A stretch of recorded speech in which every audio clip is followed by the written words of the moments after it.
मोदी जी की क्लास बताना चाह रहा हूँ। पायलट थे, साथ खुद पायलट बन गए, उसे फ्लाई किया, उसे चलाया, चला के दिखाया। उसे चलाने का मकसद क्या था? किसी मुल्क के वज़ीर आज़म को क्या जरूरत है पायलट बन के चलाने की? उसे चला के दिखाने का मकसद था कि मेड इन इंडिया, कि मेरा इंडिया इतना सेफ है कि हमारा बनाया हुआ प्लेन इतना सेफ है कि हम खुद सफर उसमें कर रहे हैं और कोई नुकसान नहीं है, कोई कुछ नहीं है। वो पूरा मेड इन इंडिया है और देखो कितने कितने हैंडसम लग रहे हैं।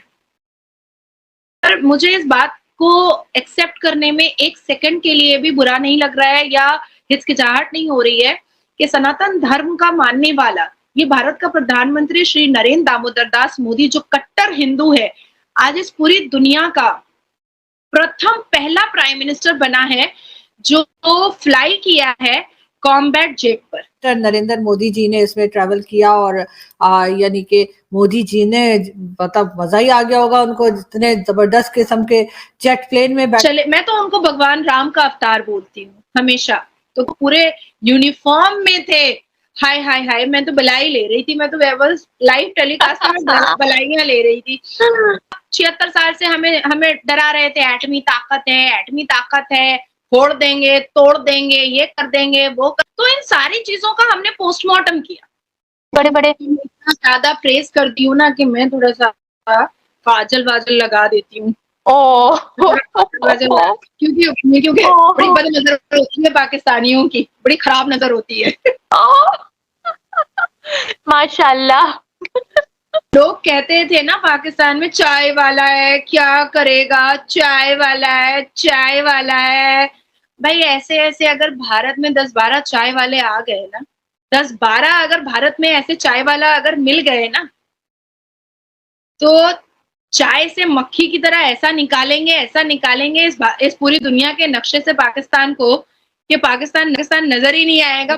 आज एक नई प्रोडिक्शन करता हूँ, ये फाइटर जेट जो बना है, मोदी जी ने इसमें सफर किया है, ये एक्सपोर्ट करेंगे पूरी दुनिया में, इसे आगे सेल करेंगे जिससे इंडिया की इकोनॉमी में फायदा होगा। कुछ लोग इंटरेस्टेड, यानी कुछ कंट्रीज जो हैं वो इंटरेस्टेड नजर आ रहे हैं। जिस मुल्क के वजीर आजम खुद उस जेट में बैठ के सफर कर रहे हैं, खुद चला रहे हैं, दिखा रहे हैं, पूरी दुनिया में उसकी एडवर्टाइजिंग हो चुकी हुई है और दुनिया में बहुत बड़ा ब्रांड है, मतलब बड़ी एक फेमस पर्सनैलिटी है। मोदी जी की मैं आपको बात बताता हूँ, हमेशा उन्हें मोदी जी कहते हैं, लेकिन मेरा दिल करता है मोदी जी से थोड़ा सा ऊपर जाना चाहिए। देखिए जैसे सुपरमैन है, जैसे स्पाइडरमैन है, ऐसे मोदी जी एनर्जी मैन है। एनर्जी मैन कैसे हैं सर? मैं तफसीलन बताता हूँ। देखिए उनकी एनर्जी चेक करें। एक तो वो छुट्टी नहीं करते, 20 घंटे ऑनलाइन ड्यूटी करते हैं, 20 घंटे।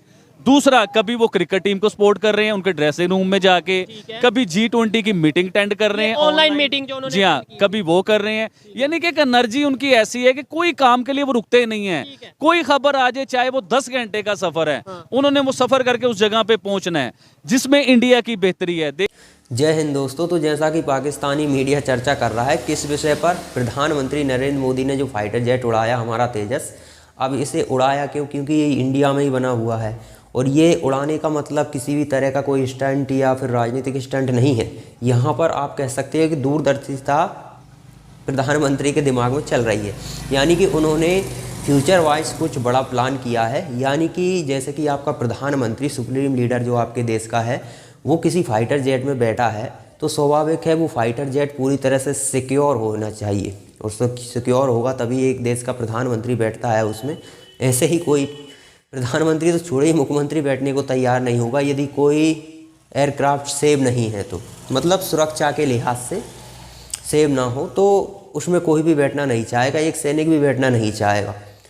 स्वाभाविक है क्योंकि अपनी सुरक्षा सबसे ज़्यादा प्यारी होती है अपने लिए। लेकिन प्रधानमंत्री नरेंद्र मोदी का ये स्टाइल है कि वो प्रमोट करने के लिए इस तरह के तरीके ढूंढते हैं। ये प्रमोशन है पूरी दुनिया के लिए। अब स्वाभाविक है आप फाइटर जेट का प्रमोशन करने के लिए ज़्यादातर क्या होता है कि कहीं पर जैसे कि शो होते हैं, कई देशों में इस तरह के शो होते हैं, वहाँ अलग अलग देशों के अलग अलग प्लेन्स आते हैं, जो भी फाइटर जेट वहाँ पर मजबूत होगा उसे वहाँ पर लाया जाता है और उनका एक शो होता है जिसमें कई कंट्रीज़ के लोग होते हैं जो कि एक्सपर्ट होते हैं। वो मतलब कह सकते हैं कि उन फाइटर जेट का मुआयना करते हैं और अपनी सेना के लिए क्या बेटर हो सकता है, कौन सा फाइटर जेट बेटर हो सकता है और क्या हमारा बजट है, उस बजट के हिसाब से वो देखते हैं कि कौन सा फाइटर जेट हमें खरीदना चाहिए। इस तरह से हथियारों को खरीदा जाता है। अब स्वाभाविक है, आप देख सकते हैं कि अमेरिका के हथियार सिक्योरिटी के मामले में सबसे मजबूत होते हैं, ठीक है, फिर रूस के भी उससे बेहतर होते हैं। मतलब दोनों के कंपटीशन में ज़्यादा फर्क नहीं है। कह सकते हैं कि अलग अलग लड़ाकू विमान दोनों के पास हैं, अलग अलग हथियार हैं, किसी के पास कुछ है जो बेटर है, किसी के पास कुछ बेटर है, लेकिन दोनों को हथियारों पर ट्रस्ट किया जा सकता है। यहाँ मैं बात कर रहा हूँ रूस और अमेरिका के बारे में। लेकिन यहाँ पर अब बात करें चीन की, तो चीन के हथियारों पर वाकई में कोई देश ट्रस्ट नहीं करता, क्योंकि इनका सीधा सा फंडा है, कोई भी हथियार बनाना हो किसी के देश के पास है उसका कॉपी करते हैं। ये सिंपल काम है इनका। चाइना का ये हमेशा सही रहा है कि ये कॉपी करने में कह सकते हैं माहिर हैं, और इन्होंने अपने कई हथियार जो कॉपी किए हुए हैं वो पाकिस्तान को दिए हैं, और पाकिस्तान ने खुद उन्हें बताया कि ये हमारे काम के ही नहीं है। और पाकिस्तान हालांकि अब उधार में ले रहा है, इसलिए पाकिस्तान ने चीन से लिए हैं। ज़्यादातर देश चीन पर ट्रस्ट नहीं करते हैं, क्योंकि चीन के माल का कोई भरोसा नहीं है, ये दुनिया जानती है। अब आप कह सकते हैं कि भारत के तेजस जो भारत में ही बना है, तो अब इस पे दुनिया ट्रस्ट क्यों करे।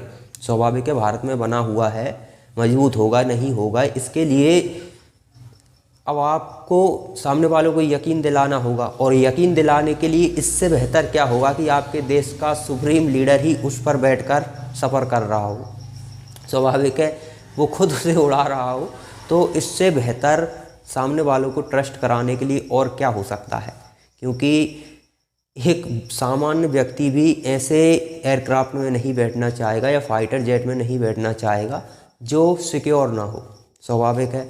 और जब आपके देश का प्रधानमंत्री किसी फाइटर जेट में बैठा हुआ है तो आप समझ सकते हैं कि वो फाइटर जेट कितना सिक्योर है।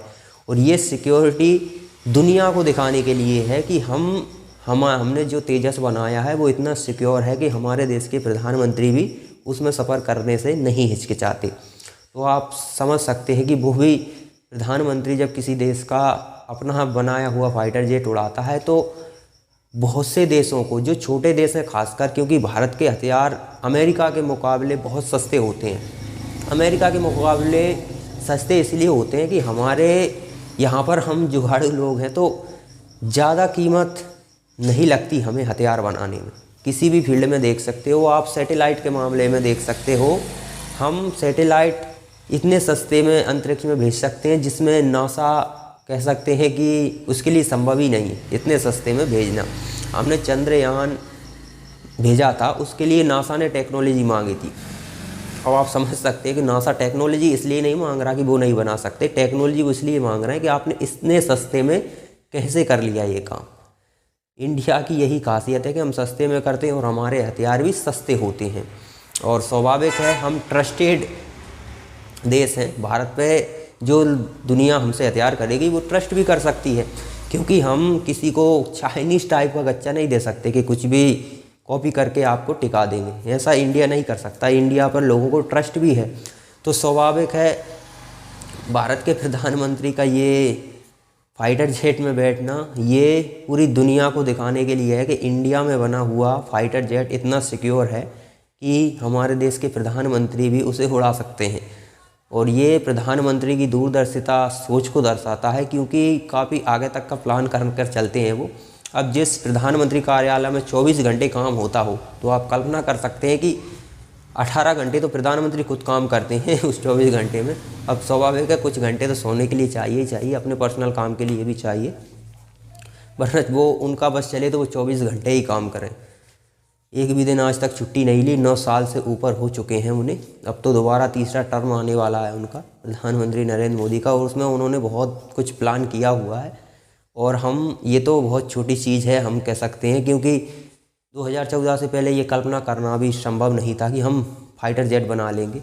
हम AK-47 होती है ना, वो AK-47 गन मशीन, वो भी हम शायद रूस से पर निर्भर थे या फ्रांस पर निर्भर थे। ज़्यादातर तो हमारा मटेरियल ये हथियार मार्केट में रूस से ही आता था, तो रूस पे ज़्यादा हम निर्भर थे। तो अब सोचिए हम फाइटर जेट बना रहे हैं, पनडुब्बियाँ हम खुद बना रहे हैं, तो हम वो काम कर रहे हैं जिसकी कल्पना 2014 से पहले नहीं थी। तो हम प्रधानमंत्री नरेंद्र मोदी के तीसरे टर्म में वो सब देखेंगे जिसकी कल्पना अब अभी हम नहीं कर सकते। प्रधानमंत्री का यही अंदाज, कह सकते हैं कि देश की 80% आबादी ऐसे ही उन्हें प्रेम नहीं करती।